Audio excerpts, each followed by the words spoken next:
Online Zafar channel. इस video में हम बात करेंगे कि अगर आप ईपीएस संचालक है और आधार कार्ड से पैसे निकालते हैं तो अबे इस नए साल में आपको प्रॉब्लम हो रही होगी कि किसी का भी पैसा निकालने के लिए सबसे पहले आपको अपनी उंगली लगानी पड़ती है, उसके बाद कस्टमर का लगाना पड़ता है और फिर से वेरीफाई, मतलब आपको 2 दफा उंगली लगानी पड़ती है और वेरीफाई करना पड़ता है आप वही आदमी है जिनके नाम से ये आईडी दी गई है, उसके बाद ही आप ईपीएस से पैसे किसी का निकाल सकते हैं। तो हर कंपनियों में ये लागू हो चुका है। आज हम आपको बता देंगे अगर आप पे नियर बाई के रिटेलर है तो आप किस तरह से अंगूठा लगाएंगे अपना और कई दफा लगाना पड़ता है, उसके बाद कस्टमर का क्या लगाना पड़ता है अंगूठा, फिर किस तरह से पैसा निकलता है, ये पूरे प्रोसेस को आज बताने की कोशिश करेंगे। नोटिफिकेशन सबके सामने में आता होगा 2 फैक्टर वेरिफिकेशन, ये क्या है, मेन चीज ये है, इसी को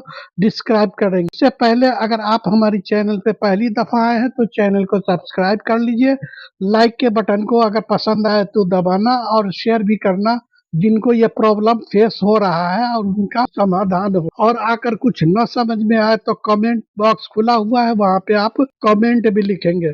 तो चलते हैं, सबसे पहले आपको ये पूरा डिटेल में बताता हूँ। तो सबसे पहले अपने लॉगिन पैनल पे आ जाना है। लॉगिन पैनल आने के बाद पे नियर बाई के लॉगिन पैनल से दिखा रहे हैं आपको, और हर पोर्टल का लॉगिन पैनल होता है इसी तरह का। आप लॉगिन करेंगे, यहाँ पे अपना लॉगिन और पासवर्ड डाल के इसको लॉगिन करने के बाद आपके सामने इस तरह का इंटरफेस खुल के आएगा और ये आपका डैशबोर्ड है। आपको यहाँ पे सारे फीचर दिख रहे हैं, जो भी सर्विस आप प्रोवाइड करते हैं कस्टमर को, सारे सर्विस का आइकॉन यहाँ पे देख रहा है। लेकिन आपको यहाँ पे एईपीएस में टैप करना है। एईपीएस में टैप करते ही आपके सामने में ये 2 फैक्टर वेरिफिकेशन का आइकॉन आएगा सामने में। यहाँ पे आपको वेरिफिकेशन करना है सबसे पहले अपना।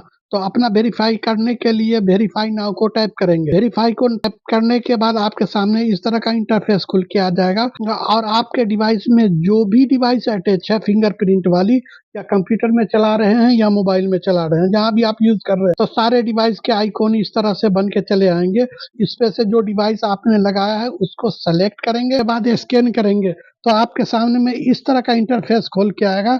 यहाँ पे आपका पूरा डिटेल होगा और आपके आधार नंबर लास्ट 4 डिजिट होगा। आधार नंबर आपको यहाँ पे फिलअप करना पड़ेगा, उसके बाद कंटिन्यू करना पड़ेगा। कंटिन्यू जब करेंगे तो फिर इस तरह का इंटरफेस आपके सामने में खुल के आएगा और यहाँ पे अपना फिंगर आपको डाल करके वेरीफाई करना पड़ेगा। उसके बाद जब ये वेरिफिकेशन कंप्लीट हो जाएगी तो फिर आपके सामने में इस तरह का इंटरफेस खुल के आएगा और यहाँ पे आप कस्टमर का मोबाइल नंबर डालना पड़ेगा, उसके बाद यहाँ पे आधार कार्ड नंबर, और उसके बाद यहाँ पे बैंक को सर्च करने के बाद आपको जो भी पेमेंट निकालना है कस्टमर का वो पेमेंट अमाउंट डाल देंगे। उसको डालने के बाद इसको प्रोसीड करेंगे तो इस तरह का इंटरफेस आपके सामने में खुल के आ जाएगा। यहाँ पे फिर यहाँ पे भी डिटेल देखेंगे। मान लो अब मैं विड्रॉल कर रहा हूँ 1000 रुपए का, तो यहाँ पे दिख रहा है और उसके बाद यहाँ से फिर आप देख रहे होंगे कि डिवाइस का फोटो आया है। तो फिर डिवाइस यहाँ पे आप सेलेक्ट करना है और सेलेक्ट करने के बाद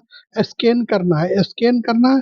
अब इस पे कस्टमर का फिंगरप्रिंट को कस्टमर का फिंगरप्रिंट स्कैन करने के बाद फिर ये आपको नेक्स्ट पेज पे ले जाएगा और रिजल्ट शो करेगा। अगर पेमेंट विड्रॉल हुआ वो भी शो करेगा या एरर आया वो भी शो करेगा, आपके सामने में आ जाएगा। ये जो मैंने ट्रांजैक्शन करी है ये हुआ है, एरर हो गया है कस्टमर के एंड से। अक्सर ज्यादा लोगों को दिक्कत क्या होती है, जब फिंगरप्रिंट लगाते हैं तो 1-2 दफा में एजेंट का फिंगरप्रिंट नहीं पर काम करता, के अलावा फिर 1-2 दफा कस्टमर का अगर फिंगरप्रिंट मैच नहीं, इस तरह से 4-5 दफा करता है, आदमी को बड़ी इरिटेट होता है आदमी काम करने में, इसलिए कि फिंगरप्रिंट जल्दी मैच नहीं करता है लोगों का। तो ये प्रॉब्लम इसमें हो रही है और कोई खास बात नहीं है। वैसे आप करेंगे तो खुद समझ में आ जाएंगे कि क्या दिक्कत हो रही है और दिक्कत नहीं हो रही। तो ये था पूरा प्रोसेस बताने का आपको कि इस तरह से आपको यूज कर सकते हैं। नियर बाई में ये प्रोसेस था, आप एक दफा करें और खुद समझ लें। अगर कुछ न समझ में आए तो जरूर कमेंट करें, कमेंट में आपको इसका रिस्पॉन्स दूंगा और क्या हो सकता है इसका। वैसे अभी यही कानून लागू है और इसी के हिसाब से आपको एपीएस का काम करना पड़ेगा। तो मिलते हैं किसी और नए वीडियो में किसी नए जानकारी के लिए। अगर चैनल को आपने सब्सक्राइब कर लिया है, पहली दफ़ा आए हैं तो बहुत-बहुत शुक्रिया और शेयर भी करें। वीडियो पसंद आया तो लाइक भी करें। मिलते हैं किसी और नए वीडियो में। Thank you so much.